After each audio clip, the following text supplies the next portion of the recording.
Hey everyone, Britta Albert here. If this is your first time here, I'm a spiritual transformational life coach.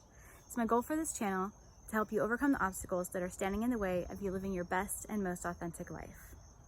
In today's video, I want to talk about shadow people or shadow beings or shadow figures, however you want to describe them. Before we get into that though, I do want to say a big thank you to all of you for being really patient while I took that accidental 2-week hiatus. I am planning on making videos explaining what happened during those 2 weeks and why I didn't post for 2 weeks, but I'm still in the process of getting that worked out and how to deliver that for you. In a nutshell, I went through some very intense healings of personal trauma, and I want to share that with you guys, and I'm going to, but that'll be sometime in the future, maybe the next couple of weeks. But I do want to say thank you to everyone who was patient and waited for me to make another video. So without further ado, let's talk about shadow beings. Now, traditionally, a shadow being is going to be a humanoid figure that is a black mass. It might be solid or it might be transparent. It may show up on film. It may only be seen with the naked eye. When it comes to shadow figures, I've had lots of experience personally. Could say almost nightly for years and years and years and years. If you've heard or seen my kind of beginnings of my paranormal explanations videos, I've got 1, 2, and 3. I believe it's in part 1. I talk about the shadow figure that I remember from being as early as 2, maybe even younger than that. And the only way I could describe it to my parents is that I was afraid of Dracula. Well, it was only because of the cartoon depictions that I had seen at the time of this character Dracula, that I could equate in my mind and try to explain what I was seeing. I didn't know the term shadow being, shadow figure, shadow entity, whatever. All I knew is that there was this very, very tall, very, very slender black mass that would pace my doorway each night trying to get in my room. There's a huge component when it comes to understanding shadow figures, and that is to trust your intuition. However, anytime that you experience something supernatural, you may have the gut instinct that it is unsafe because it's scary and because it's new and because it's something that you're unfamiliar with. Now, being afraid of something doesn't automatically mean that it's evil or demonic. And when we see shadow beings or shadow figures, 9 times out of 10, that's kind of what we jump to, is we just assume that it is this bad and it's evil and it's out to get me. But from my experience, most of the time, that's actually the opposite. Now, for me, I don't use terms like evil or bad when I'm explaining these different entities. I'm going to use things of lower vibration or higher vibration. Lower vibration is going to be anything that's on a service to self. Higher vibration is going to be anything that's on a service to others path. So a service to others would be something what you would call like angels, angelic. They want to assist humanity. They want to assist you. They want to help you reach your goals and your dreams, and they want to protect you, things like that. A lower vibrational entity is going to be something that is service to self. So that is going to be something that feeds on your fear. It's going to manipulate, it's going to trick, it's going to lie.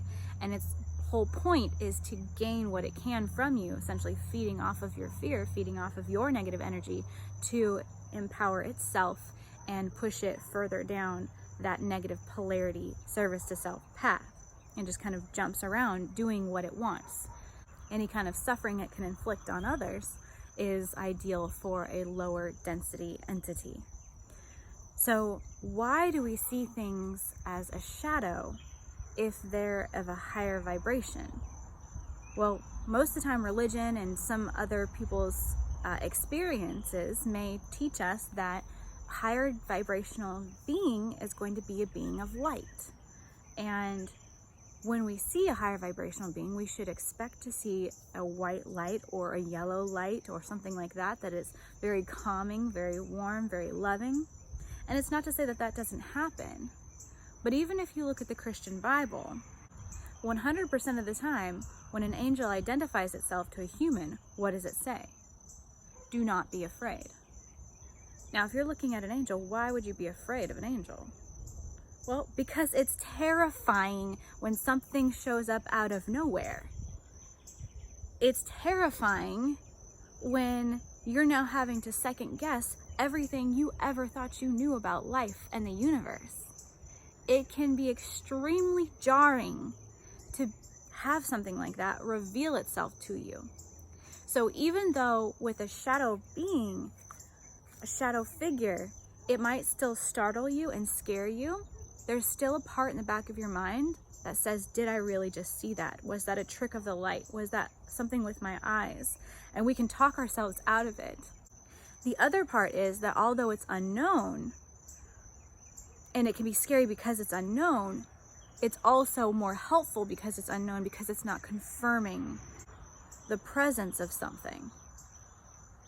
So when a higher vibrational entity is around us in the form of a shadow, what it's really doing is it's veiling itself from you, and that's for your benefit. Most of the time, the reason I have had so many experiences with shadow figures is because it's been my guides, which my guides consist of angels, and they consist of past family members and things I don't even ask because I'm not quite sure. All I really know about my guides is I call them my family of light, because they are benevolent, higher vibrational beings that love and assist me, and they watch over my kids. And it's easier for some people to just put it all in the same category and say, oh, guides are angels, it's the same thing. You've got your guardian angels.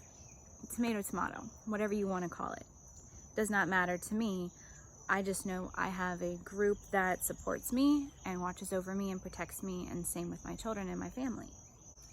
But I also know that they've been in my room many times when I've needed them. And I've woken up and I've seen 3 or 4 of them in my room at a certain time, and they might be having conversation with each other, they might be standing over me, but I know that they're protecting me. But at first I didn't know that. At first they scared me because they are in their shadow form. But the shadow form is meant to not disrupt me as much. Same for you. The shadow form, although it can be spooky and it can be scary and it can be unsettling, is truly meant to serve you and be a buffer, because it's far less jarring than to see their true form in the moment. If I were to wake up and I were to see 3 or 4 high vibrational benevolent entities in my room, I would probably pee my pants. I don't know what I would do. I'm used to seeing their shadow forms, but that was hard enough to get used to. Can you fathom what would happen if you saw, let's just say, angels? You think you might be happy. You think you might feel safe. But let's be honest with ourselves. What would happen if you woke up and you saw glowing, benevolent, even though you don't know they're benevolent, so we'll take that out, glowing humanoid, or maybe not even humanoid, beings in your room? That's terrifying for anybody. And it's not to say that it doesn't happen by any means. There are some people who are able to experience that and have conversations or see, or whatever their gifts are, and they're okay with it. But I'm sure it took them time as well to grow into that and to grow into the comfort of that. That's not the level I'm at. More often than not, if something comes to me or is around me, it's going to be in a shadow form. So a shadow doesn't mean that it's bad. A shadow just means it's hiding its true form from you for a reason. Now, it can absolutely go to the more negative end of the spectrum, the service to self. Absolutely. Because likewise, that entity is going to hide its intentions from you. It doesn't want you to know what it is. So on that aspect, it might actually try to make you feel more comfortable so that you trust it and you allow it in. And this is where it gets tricky, and this is where a lot of people just kind of shut down and they're like, I don't know the difference. I'm really afraid of something coming into my life, into my body, into my space, and taking advantage of me and manipulating me. Because if a negative service to self entity is hiding itself and it's putting this shadow over its true form because it doesn't want you to know what it is so that it can manipulate and it can do all of those things, it's going to not want you to be afraid of it, right? Because it's going to want to gain your trust. So how do you tell the difference between something that is benevolent and it's hiding its true form from you for your good, for your betterment because of love? Or how do you tell the difference from something that is on the more negative end of the spectrum, self-serving and here to manipulate you and scare you and use fear to control you?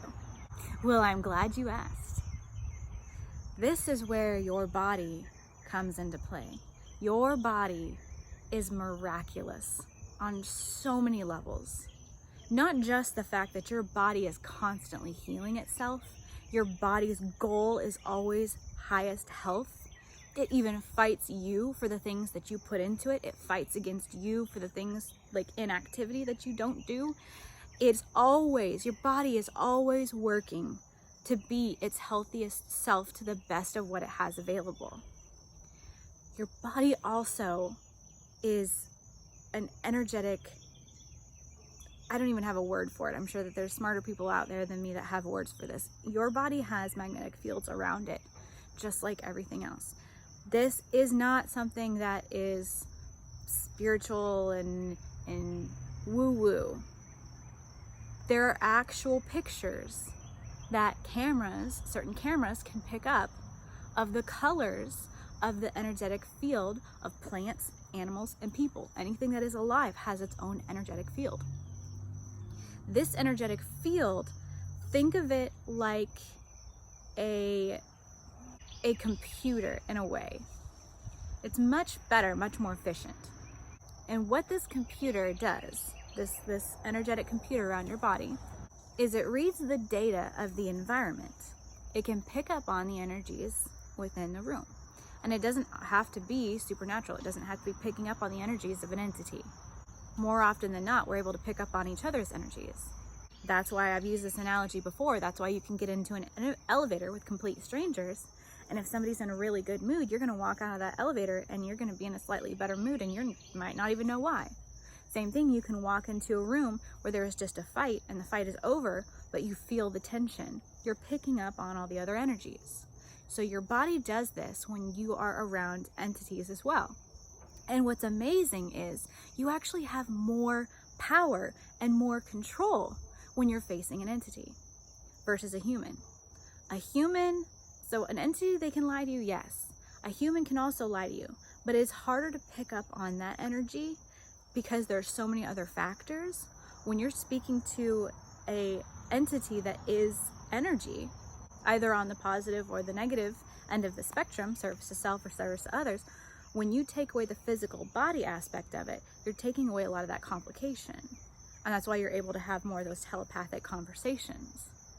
So you can always force a shadow being to reveal itself to you. I have another video where I talked about this creature, and it was in the corner of my room and it was looking at me and it was terrifying. It was this girl, and I realized that she had a mask energetically, and I was able to unmask her, and I realized it was me. It was my shadow self, and it was part of me that I was detaching from traumas and hurt and pain that I hadn't acknowledged, that I literally split from my body. So no matter if you're seeing a positive or negative end of the spectrum shadow being, give yourself grace and understand that either way, they're probably gonna scare you. They're at least gonna startle you.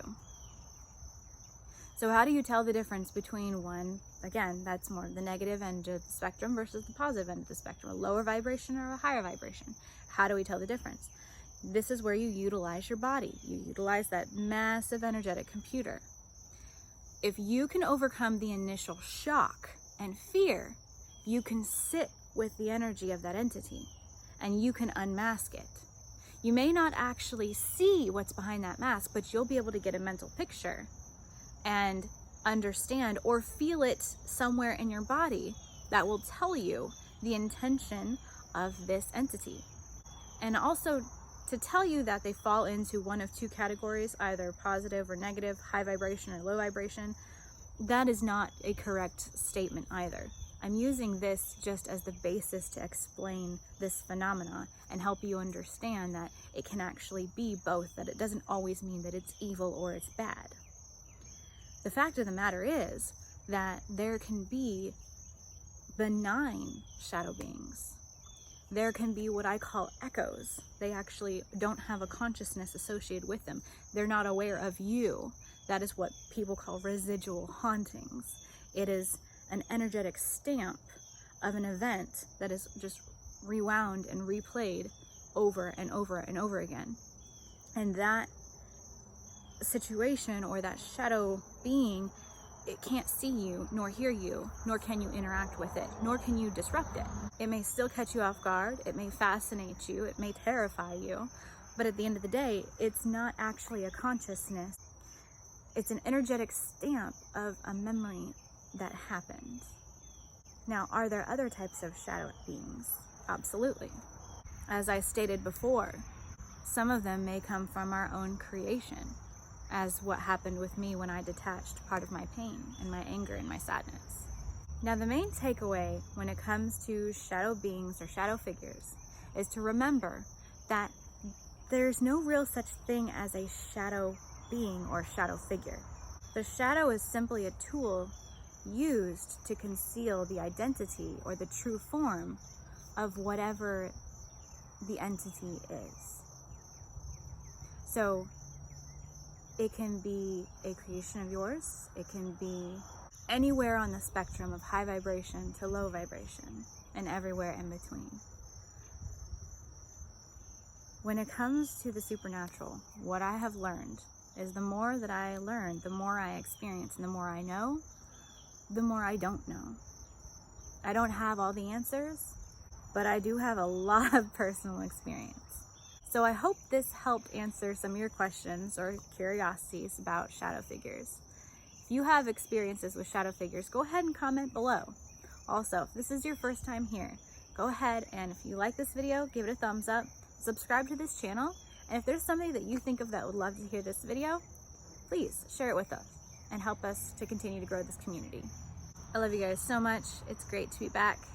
I hope you have a great evening, and I'll see you next time.